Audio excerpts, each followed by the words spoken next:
নমস্কার, অ্যাস্ট্রোচেক চ্যানেলে আসার জন্য সকলকে অসংখ্য ধন্যবাদ।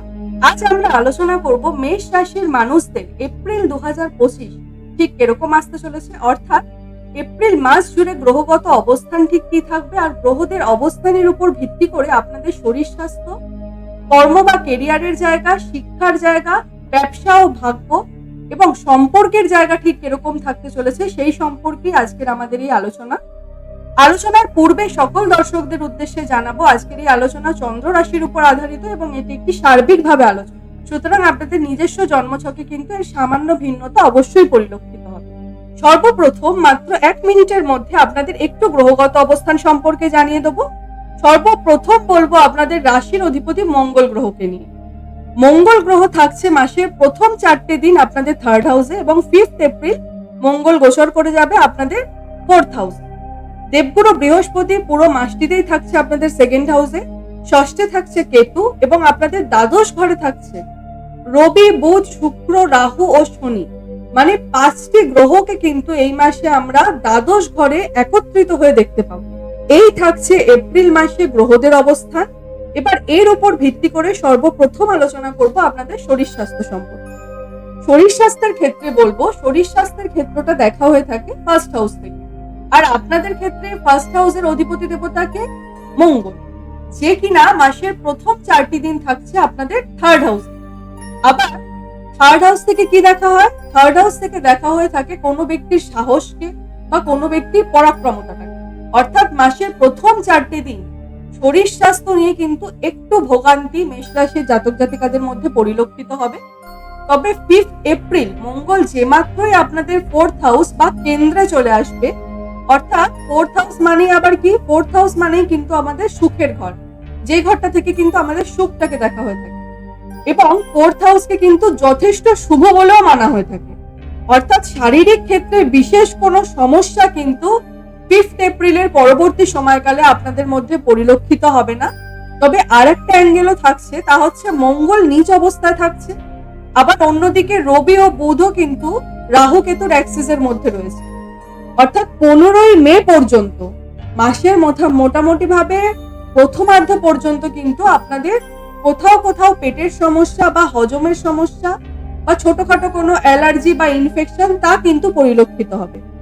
বিশেষ কোনো সমস্যা কিন্তু পরিলক্ষিত হবে না। মাসের প্রথম 4টি দিন আপনারা একটু সচেতন হয়ে চলুন এবং 4 তারিখের পরবর্তীতে কিন্তু ছোটখাটো পেটের সমস্যা এগুলোই থাকবে, এর থেকে বিশেষ কিন্তু কিছু হচ্ছে না। সুতরাং মোটামুটি ভাবে যদি বলা হয়, স্বাস্থ্যের ক্ষেত্রটা কিন্তু মাসের প্রথম 4টি দিন যদি আপনারা মেনটেন করে চলতে পারে, পরবর্তী যে পুরো মাসটা আপনাদের ক্ষেত্রে কিন্তু যথেষ্ট শুভ থাকছে। এরপর বলবো আপনাদের শিক্ষার্থী, বিদ্যার্থী বা উচ্চশিক্ষা বা প্রাথমিক শিক্ষার ক্ষেত্র। এখন শিক্ষার্থী বিদ্যার্থীদের ক্ষেত্রে শিক্ষার ক্ষেত্র দেখা হয়ে থাকে আপনাদের 5th হাউস থেকে, আর আপনাদের 5th হাউসের লর্ড কে রবি, যে কিনা দ্বাদশ ঘরে বিরাজমান রয়েছে। সাধারণত কিন্তু দ্বাদশ ঘরকে খুব একটা শুভ মানা হয়, আর এই দ্বাদশ ঘরেই কিন্তু এই মাসে 5টি গ্রহকে একত্রিত হয়ে আমরা বসে থাকতে দেখব। অর্থাৎ এই সময়কালে পড়াশোনায় মন না বসা, পড়াশোনার প্রতি একটা অন্যমনস্কতা তা কিন্তু বাড়তে লক্ষিত হবে। তবে 15 তারিখের পর সূর্য যে মাত্রই আপনাদের 1st হাউস অর্থাৎ রাশির উপর চলে আসবে, সেই সময়কাল থেকে কিন্তু শিক্ষার্থী বিদ্যার্থীদের পড়াশোনার প্রতি ক্রমশ উন্নতি পরিলক্ষিত হবে। সে উচ্চশিক্ষা হোক বা প্রাথমিক শিক্ষা হোক, উভয় ক্ষেত্রেই এই মাসে যদি কারোর কোনো পড়াশোনার ব্যাপারে গুরুত্বপূর্ণ ডিসিশন নেওয়ার থাকে, সেক্ষেত্রে বলবো 15 তারিখের পরবর্তী সময়কাল কিন্তু যে কোনো গুরুত্বপূর্ণ ডিসিশন পড়াশোনার ক্ষেত্রে নেওয়ার জন্য যথেষ্ট আপনাদের পক্ষে থাকবে। তবে 15 তারিখের আগে তা কিন্তু খুব একটা আপনাদের অনুকূলে থাকছে। অর্থাৎ যারা এই সময় কম্পিটিটিভ এক্সামের জন্য তৈরি হচ্ছেন বা বিভিন্ন ভাবে বিদেশে গিয়ে পড়াশোনার জন্য চেষ্টা করছেন, তাদের সকলের ক্ষেত্রে বলবো 15 তারিখের পরবর্তী সময়কাল কিন্তু যথেষ্ট শুভ। আর মোটামুটি ভাবে যদি পুরো মাসের পরিপ্রেক্ষিতে বলা হয়, তবে বলবো শিক্ষার্থী বিদ্যার্থীদের ক্ষেত্রে কিন্তু এই মাসটা মধ্যম প্রকৃতির থাকতে চলেছে। প্রেমের সম্পর্কের ক্ষেত্রে বলবো, প্রেমের সম্পর্কও কিন্তু দেখা হয়ে থাকে এই 5th হাউস থেকে, আর 5th হাউসের লর্ড কে রবি, যে কিনা রাহুর সাথে বসে আছে দ্বাদশ ঘরে। অর্থাৎ অকারণে পার্টনারের সাথে একটা লড়াকু মেন্টালিটি আপনাদের মধ্যে তৈরি হবে। অহেতুক ছোটখাটো বিষয়কে একটা বড় করে তোলা তাও কিন্তু আপনাদের মধ্যে পরিলক্ষিত হবে, এবং যার কারণে কিন্তু আপনাদের সম্পর্কের মধ্যে একটা অস্বস্তিকর পরিবেশও কিন্তু আপনার নিজের দ্বারাই তৈরি হবে। তাই পরামর্শ দেব, মাসের প্রথম 15টি দিন আপনাদের একটু মাথা ঠান্ডা করে চলার বা দূরদর্শিতার সঙ্গে যে কোনো বিষয়ে ডিসিশন নেওয়ার, যতক্ষণ পর্যন্ত রাহু এবং রবি জুতি করে থাকছে। এছাড়াও এই দ্বাদশ ঘরে কিন্তু এই মাসে আমরা আরো দুটো যোগও দেখতে পাবো, তা হচ্ছে সর্পিত যোগও থাকছে এবং গ্রহণ যোগও থাকছে। সুতরাং আপনাদের সচেতন তো হতেই হবে এই মাসে। সম্পর্কের ক্ষেত্রটা কিন্তু খুব একটা শুভ থাকবে না। বিশেষত মাসের প্রথম 15টি দিন কিন্তু আপনাদের বিশেষভাবে মাথা ঠান্ডা করে বুঝে শুনে কথা বলা বা দূরদর্শিতার সঙ্গে যে কোনো বিষয়ে ডিসিশন নেওয়া, হট টেম্পার মেন্টালিটিটাকে একটুখানি এড়িয়ে চলার প্রবণতাটা কিন্তু নিজের মধ্যে রাখতে হবে। বৈবাহিক সম্পর্কের ক্ষেত্রে বলবো, বৈবাহিক জীবনটা দেখা হয়ে থাকে আপনাদের 7th হাউস থেকে। আর এই 7th হাউসের লর্ড কে? শুক্র। সে কিনা বসে রয়েছে দ্বাদশে। আর এই এপ্রিল মাসে কিন্তু বেশিরভাগ গ্রহকেই আমরা দ্বাদশে দেখতে পাচ্ছি। আপনারা হয়তো চার্টের মধ্যে দেখতেও পাবেন, যেখানে 12 নম্বর লেখা রয়েছে সেখানে কিন্তু 5টি গ্রহ একত্রিত হয়ে বসে রয়েছে। তবে শুক্র কিন্তু থাকছে আপনাদের উচ্চ অবস্থায়। কিন্তু উচ্চ অবস্থায় থাকলেও কি হবে, শনি আর রাহুর সাথে রয়েছে। তবুও বলবো, মোটামুটি ভাবে যদি বৈবাহিক সম্পর্কের জায়গা বলা হয়, খুব একটা খারাপ কিন্তু যাবে না, মোটামুটি ভালোই থাকছে। এই মাসে কিন্তু আপনাদের পরিবার মিলে কোথাও যদি আপনারা ভ্রমণের প্ল্যানিং করেন, সেটা ভালো হবে, বা ভ্রমণের যোগও কিন্তু আপনাদের এই মাসে একটা পরিলক্ষিত হচ্ছে। যে কোনো তীর্থস্থান বা দূরবর্তী কোথাও ভ্রমণ কিন্তু আপনার এই মাসে হতে পারে, বা স্বামী স্ত্রীর মধ্যে যে কোনো একজনের ভ্রমণের সম্ভাবনাও কিন্তু থাকছে। সেটা কর্মসূত্রে হতে পারে বা যে কোনো সূত্রে। হয়তো আপনারা পুরো পরিবার নিয়ে যেতে পারলেন না, সেক্ষেত্রে হয়তো হবে যে স্বামী স্ত্রীর মধ্যে যে কোনো একজনের কিন্তু ভ্রমণটা নিশ্চিত রূপে হবে। ভাগ্যের ক্ষেত্রটা বলবো, ভাগ্য দেখা হয়ে থাকে আপনাদের 9th হাউস থেকে। আর 9th হাউসের লর্ড কে? আপনাদের ক্ষেত্রে কিন্তু দেবগুরু বৃহস্পতি হচ্ছে 9th হাউসের লর্ড, যে কিনা 2nd হাউসে বসে রয়েছে।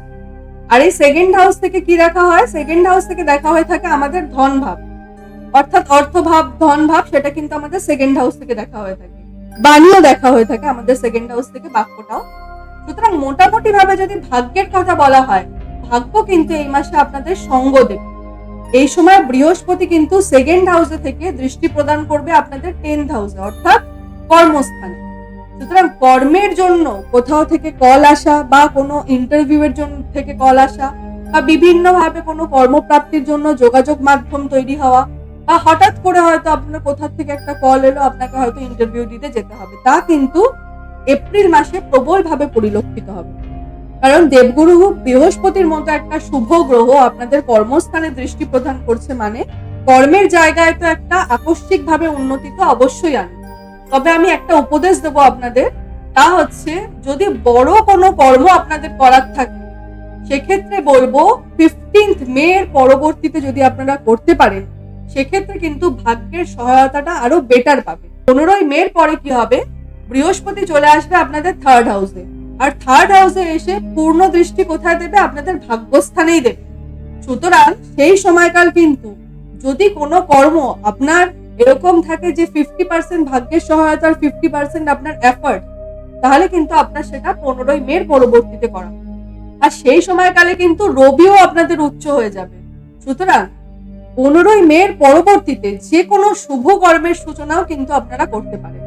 অর্থাৎ বড় ডিসিশন নেওয়ার ক্ষেত্রে এই মাসটা একটু বিরত থেকে যান।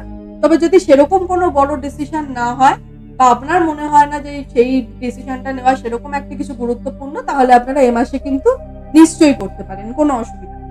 মোটামুটি ভাবে ভাগ্যের সহায়তা থাকছে, তবে বড় কর্মের ক্ষেত্রে কিন্তু ভাগ্যের সহায়তাটা 15ই মে এর পরবর্তীতে আরো বেশি মাত্রায় আপনারা পাবেন। কর্ম বা কেরিয়ারের ক্ষেত্রটা এবার একটু বলে নেবো। কর্ম বা কেরিয়ারের জায়গা দেখা হয়ে থাকে 10th হাউস থেকে। আর আপনাদের ক্ষেত্রে 10th হাউসের লর্ড কে? শনি, যে কিনা দ্বাদশে রাহুর সঙ্গে বসে রয়েছে, আবার সর্পিত যোগ কিন্তু তৈরি করছে। আর এই যে সর্পিত যোগ, তা কিন্তু খুব একটা বেশি দেখা যায় না। এই যে যোগটা কিন্তু খুবই রেয়ার।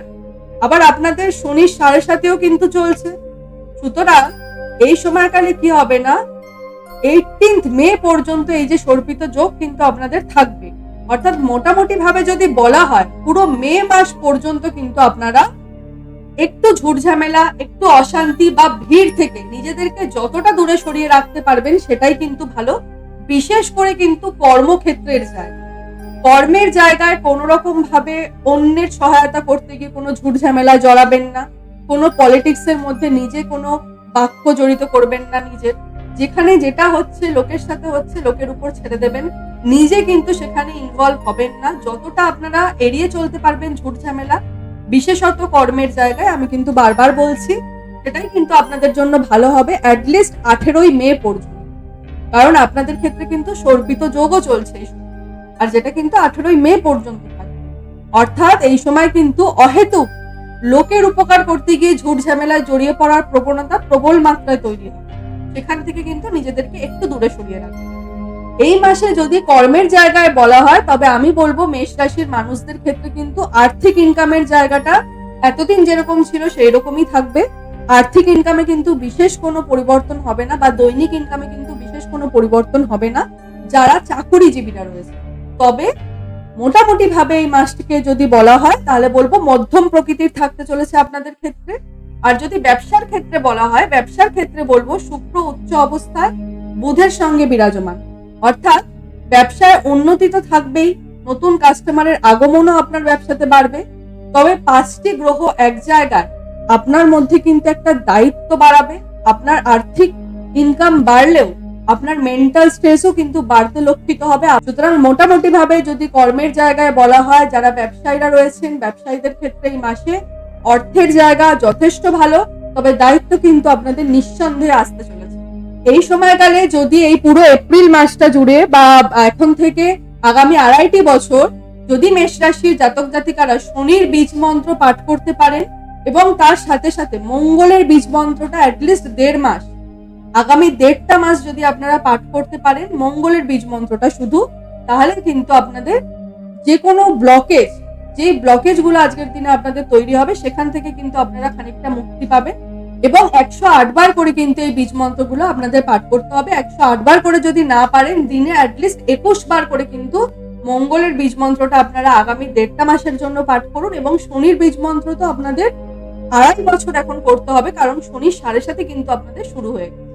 আর এই যে শনির বীজ মন্ত্র এবং মঙ্গলের বীজ মন্ত্র আপনারা গুগলে সার্চ করে নিলেও পেয়ে যাবেন। আর তাছাড়া আমি কিন্তু এই ভিডিওর ডেসক্রিপশন বক্সে এই দুটো মন্ত্রই আপনাদের লিখে দেবো, আপনারা চাইলে সেখান থেকেও দেখতে পারেন। আজকের মতো অনুষ্ঠানটি এই পর্যন্তই। সকলে সুস্থ থাকবেন, ভালো থাকবেন, সকলের মনস্কামনা পূর্ণ হোক, এই আশা রেখে আজকের এই অনুষ্ঠানটি এখানেই শেষ করলাম। ধন্যবাদ।